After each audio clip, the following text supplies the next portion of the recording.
नमस्कार, मैं हूं आपके साथ शिप्रा झा और आप देख रहे हैं न्यूज 18 बिहार झारखंड का डिजिटल प्लेटफॉर्म। राजधानी दिल्ली समेत पूरे राष्ट्रीय राजधानी क्षेत्र में वायु प्रदूषण एक बार फिर खतरनाक स्तर पर पहुंच गया है। जहरीली हवा ने आम लोगों की सांसें मुश्किल कर दी हैं। वहीं इस गंभीर स्थिति में अब सुप्रीम कोर्ट ने भी सख्त रुख अपना लिया है। सोमवार 15 दिसंबर को शीर्ष अदालत ने दिल्ली एनसीआर में बढ़ते वायु प्रदूषण पर गहरी चिंता जताते हुए साफ कहा कि अब ऐसे प्रभावी और व्यवहारिक निर्देश जारी किए जाएंगे जिनका सख्ती से पालन कराया जा सके। अब आपको बताते हैं कोर्ट ने क्या कहा। मुख्य न्यायाधीश सूर्यकांत की अगुवाई वाली पीठ, जिसमें जस्टिस जय माल्या बागची और जस्टिस विपुल एम पचाली शामिल हैं, उन्होंने संकेत दिया कि वायु प्रदूषण को लेकर अब केवल औपचारिक दिशा निर्देशों से काम नहीं चलेगा। अदालत ने कहा कि वो 17 दिसंबर को दिल्ली एनसीआर में गंभीर वायु प्रदूषण से जुड़े मामलों की विस्तृत सुनवाई करेगी और ऐसे आदेश पारित करेगी जिन्हें जमीन स्तर पर लागू किया जा सके। पीठ के समक्ष न्याय मित्र के तौर पर पेश हुई वरिष्ठ अधिवक्ता अपराजिता सिंह ने कहा, प्रदूषण से निपटने के लिए एहतियात कदम पहले से मौजूद हैं, लेकिन असली समस्या उनके अनुपालन की है।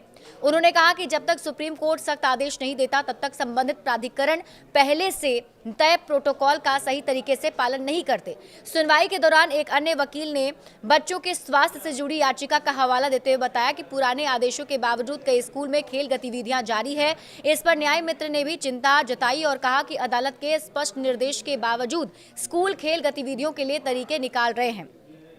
उन्होंने यह भी कहा कि वायु प्रदूषण गुणवत्ता प्रबंधन आयोग बार बार अदालत के पुराने आदेशों का ही हवाला दे रहा है, लेकिन जमीनी हालात में कोई ठोस बदलाव नहीं दिख रहा। इस पर मुख्य न्यायाधीश सूर्यकांत ने कहा, हम समस्या को जानते हैं और ऐसे आदेश पारित करेंगे जिनका पालन कराया जा सके। कुछ निर्देश ऐसे होते हैं जिन्हें बलपूर्वक लागू किया जा सकता है।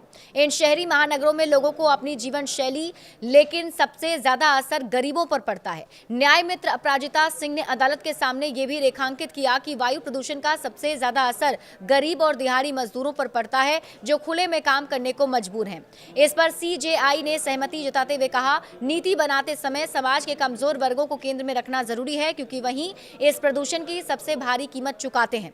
गौरतलब है कि इससे पहले कि सुप्रीम कोर्ट में सुनवाई, एक अन्य पीठ ने कहा था कि वायु प्रदूषण को सिर्फ सर्दियों में सूचीबद्ध होने वाले सामान्य मामले के रूप में नहीं देखा जा सकता। अदालत ने स्पष्ट किया था कि इस समस्या का अस्थायी समाधान खोजने के लिए महीने में कम से कम 2 बार इस पर सुनवाई की जाएगी ताकि हालात पर लगातार नजर रखी जा सके।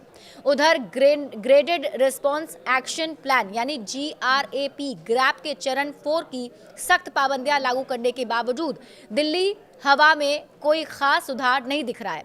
केंद्रीय प्रदूषण नियंत्रण बोर्ड के मुताबिक सोमवार सुबह 10 बजे दिल्ली की AQI 450 दर्ज की गई, जो गंभीर श्रेणी में आती है। ये लगातार तीसरा दिन है अब राजधानी की हवा इसी श्रेणी में बनी हुई है। मौसम विभाग के अनुसार अगले 1-2 दिन में प्रदूषण से राहत मिलने के आसार कम हैं। IGI एयरपोर्ट पर विजिबिलिटी घटकर 50 मीटर तक पहुंच गई, जबकि सफदरगंज क्षेत्र में दृश्यता 0 दर्ज की गई।